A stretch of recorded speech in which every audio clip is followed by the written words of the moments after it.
Assalamualaikum warahmatullahi wabarakatuh. Berikut merupakan PowerPoint sistem respirasi manusia dan hewan yang dibuat oleh Diana Lestari, NIM 0310181012 dari kelas pendidikan Biologi 1, semester 4, mata kuliah Fisiologi Hewan. Dosen pengampu Bapak Roni Afriyadi, MPD. Pengertian respirasi. Respirasi adalah suatu proses yang meliputi pengambilan oksigen, pengeluaran karbohidrat, hingga penggunaan energi di dalam tubuh. Manusia dalam bernafas menghirup oksigen dalam udara bebas dan membuang karbon dioksida ke lingkungan. Sistem pernapasan pada manusia mencakup dua hal, yakni saluran pernapasan dan mekanisme pernapasan. Alat-alat dalam sistem pernapasan. Yang pertama, rongga hidung atau cavum nasalis. Udara dari luar akan masuk lewat rongga hidung. Rongga hidung berlapis selaput lendir. Di dalamnya terdapat kelenjar minyak atau kelenjar sebasea dan kelenjar keringat atau kelenjar sudorifera. Selaput lendir berfungsi menangkap benda asing yang masuk lewat saluran pernapasan. Selain itu, terdapat juga rambut pendek dan tebal yang berfungsi menyaring partikel kotoran yang masuk bersama udara. Juga terdapat konka yang mempunyai banyak kapiler darah yang berfungsi menghangatkan udara yang masuk. Yang kedua, faring. Udara dari rongga hidung masuk ke faring. Faring merupakan percabangan dua saluran, yaitu saluran pernafasan atau nasofarinks pada bagian depan dan saluran pencernaan atau orofarinks pada bagian belakang. Pada bagian belakang faring atau posterior terdapat laring atau tekak, tempat terletaknya pita suara atau pita vokalis. Masuknya udara melalui faring akan menyebabkan pita suara bergetar dan terdengar sebagai suara. Makan sambil berbicara dapat mengakibatkan makanan masuk ke saluran pernapasan karena saluran pernapasan pada saat tersebut sedang terbuka. Walaupun demikian, saraf kita akan mengatur agar peristiwa menelan, bernafas, dan berbicara tidak terjadi bersamaan sehingga mengakibatkan gangguan kesehatan. Yang ketiga, tenggorokan atau trakea. Tenggorokan berupa pipa yang panjangnya lebih kurang 10 cm, terletak sebagian di leher dan sebagian di rongga dada atau torak. Dinding tenggorokan tipis dan kaku, dikelilingi oleh cincin tulang rawan dan pada bagian dalam rongga bersilia. Silia-silia ini berfungsi menyaring benda-benda angin yang masuk ke saluran pernapasan. Yang keempat, cabang-cabang tenggorokan atau bronkus. Tenggorokan atau trakea bercabang menjadi dua bagian, yaitu bronkus kanan dan bronkus kiri. Struktur lapisan mukosa bronkus sama dengan trakea, hanya tulang rawan bronkus bentuknya tidak teratur dan bagian bronkus yang lebih besar. Cincin tulang rawannya melingkari lumen dengan sempurna. Bronkus bercabang-cabang lagi menjadi bronkiolus. Yang kelima, paru-paru. Paru-paru manusia berjumlah sepasang, kanan dan kiri, masing-masing dibungkus oleh selaput pembungkus paru-paru yang dikenal dengan pleura.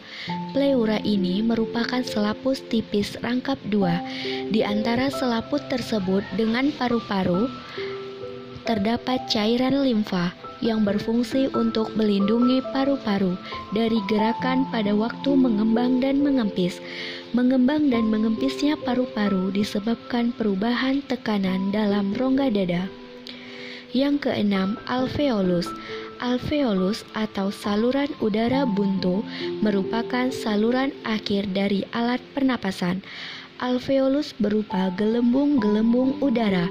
Pada bagian alveolus inilah terjadi pertukaran oksigen dari udara bebas ke sel-sel darah dan karbon dioksida dari sel-sel darah ke udara. Mekanisme pertukaran gas karbon dioksida dengan oksigen. Yang pertama, pernapasan eksternal. Ketika kita menghirup udara dari lingkungan luar, udara tersebut akan masuk ke dalam paru-paru. Udara masuk yang mengandung oksigen tersebut akan diikat darah lewat difusi. Pada saat yang sama, darah yang mengandung karbon dioksida akan dilepaskan. Proses pertukaran oksigen dan karbon dioksida antara udara dan darah dalam paru-paru dinamakan pernapasan eksternal. Saat sel darah merah atau eritrosit masuk ke dalam kapiler paru-paru, sebagian besar karbon dioksida yang diangkut berbentuk ion bikarbonat. Dengan bantuan enzim karbonat anhidrase, karbon dioksida air yang tinggal sedikit dalam darah akan segera berdifusi keluar. Yang kedua, pernafasan internal. Berbeda dengan pernapasan eksternal, proses terjadinya pertukaran gas pada pernapasan internal berlangsung di dalam jaringan tubuh. Proses pertukaran oksigen dalam darah dan karbon dioksida tersebut berlangsung dalam respirasi seluler. Setelah oksihemoglobin atau HbO2 dalam paru-paru terbentuk, oksigen akan lepas dan selanjutnya menuju cairan jaringan tubuh. Pengambilan udara pernapasan dari udara bebas untuk masuk ke dalam tubuh atau paru-paru, serta mengeluarkan gas sisa ke udara bebas dinamakan bernapas. Pengambilan udara pernapasan ini dikenal dengan inspirasi, sedangkan pengeluarannya dikenal dengan ekspirasi. Berdasarkan otot yang berperan aktif, pernapasan manusia dan mamalia dapat dibedakan menjadi dua macam, yaitu pertama pernapasan dada, yang kedua pernapasan perut. Pernapasan dada terbagi menjadi dua, yaitu inspirasi dan ekspirasi. Inspirasi, bila otot antar tulang rusuk berkontraksi, maka tulang-tulang rusuk terangkat sehingga volume rongga dada membesar. Akibatnya, tekanan udara di paru-paru mengecil, sehingga udara di luar yang mempunyai tekanan lebih besar masuk ke dalam paru-paru. Ekspirasi, bila otot-otot antar tulang rusuk relaksasi, maka tulang-tulang rusuk tertekan, sehingga rongga dada mengecil. Akibatnya, tekanan udara di paru-paru membesar, sehingga udara keluar. Pernapasan perut. Inspirasi, bila diafragma berkontraksi sehingga mendatar, maka rongga dada membesar. Keadaan ini menyebabkan tekanan udara di paru-paru mengecil, sehingga udara luar masuk. Ekspirasi, bila otot diafragma relaksasi, maka rongga dada mengecil. Akibatnya, tekanan di paru-paru membesar, sehingga udara keluar. Kelainan sistem pernapasan. Yang pertama, chronic obstructive pulmonary disease atau COPD. Di Indonesia dikenal sebagai penyakit paru-paru obstruktif kronik atau PPOK, merupakan penyakit paru kronik, ditandai dengan keterbatasan aliran udara pada saluran napas yang disebabkan rokok, asap polusi dari pembakaran dan partikel gas berbahaya.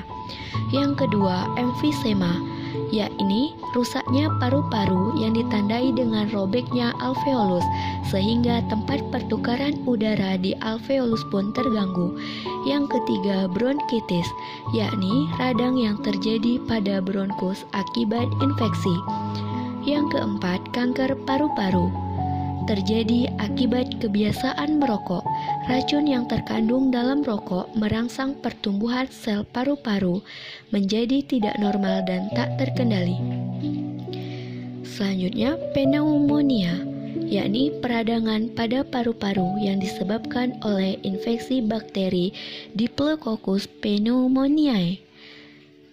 Yang selanjutnya, rinitis, yakni peradangan pada rongga hidung hingga menyebabkan bengkak dan banyak mengeluarkan lendir akibat alergi. Penyakit pada sistem pernapasan. Yang pertama, faringitis.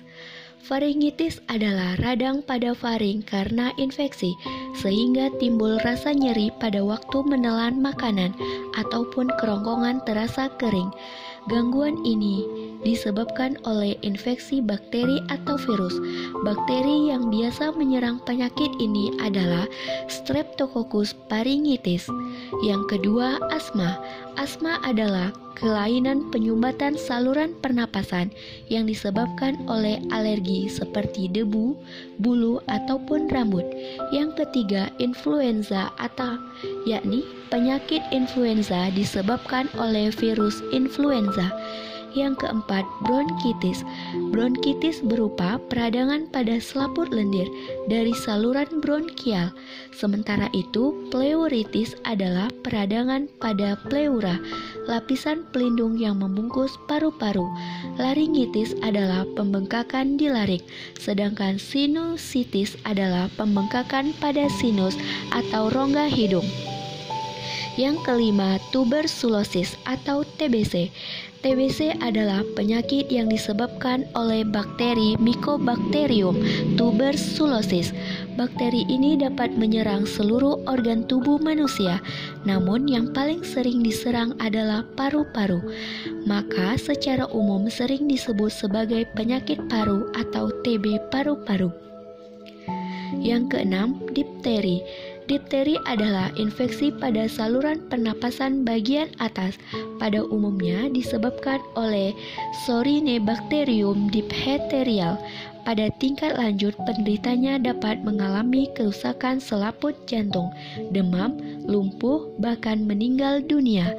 Yang ketujuh, SARS. SARS atau Severe Acute Respiratory Syndrome adalah sebuah penyakit pernapasan yang disebabkan oleh virus coronavirus dari ordo Coronaviridae. Virus ini menginfeksi saluran pernapasan. Yang kedelapan, tonsilitis. Tonsilitis adalah peradangan pada tonsil atau amandel sehingga tampak membengkak, berwarna kemerahan, terasa lunak dan timbul bintik-bintik putih pada permukaannya. Tonsilitis umumnya disebabkan oleh infeksi virus dan bakteri. Sistem respirasi pada hewan. Yang pertama, protozoa. Mekanisme pernapasan yakni oksigen di udara berdifusi melalui membran ke sitoplasma menuju mitokondria. Kemudian, oksigen digunakan untuk memecah senyawa organik yang menghasilkan energi dan zat sisa berupa air dan karbon dioksida. Kemudian, zat sisa menuju membran. Karbon dioksida berdifusi, kemudian karbon dioksida masuk ke udara. Yang kedua, cacing tanah. Cacing tanah tidak mempunyai alat pernapasan khusus. Cacing tanah bernafas melalui kulit. Kulitnya banyak mengandung kelenjar lendir, sehingga kulit tubuhnya menjadi basah dan lembab. Oksigen yang diperlukan oleh tubuhnya masuk melalui seluruh permukaan tubuh secara difusi. Pengeluaran karbon dioksida juga melalui permukaan tubuh. Kata. Sebagaimana proses metamorfosis atau perubahan bentuk yang dialaminya, alat pernapasan katak juga berubah-ubah. Pada waktu muda berupa berudu, katak bernapas dengan insang luar yang terdapat di bagian belakang kepala. Insang tersebut selalu bergetar, yang mengakibatkan air di sekitar insang selalu berganti.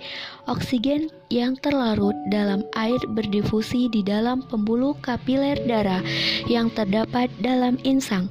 Setelah beberapa waktu, insang luar ini akan berubah menjadi insang dalam dengan cara terbentuknya lipatan kulit dari arah depan ke belakang sehingga menutupi insang luar. Saat dewasa, katak hidup di darat. Alat pernapasan utamanya adalah paru-paru. Selain dengan paru-paru, oksigen dapat berdifusi dalam rongga mulut, yaitu melalui selaput rongga mulut dan juga melalui kulit. Reptil. Reptil juga bernafas dengan paru-paru. Saluran pernapasan terdiri dari lubang hidung, trakea, bronkus, dan paru-paru. Pengambilan oksigen dan pengeluaran karbon dioksida terjadi di dalam paru-paru.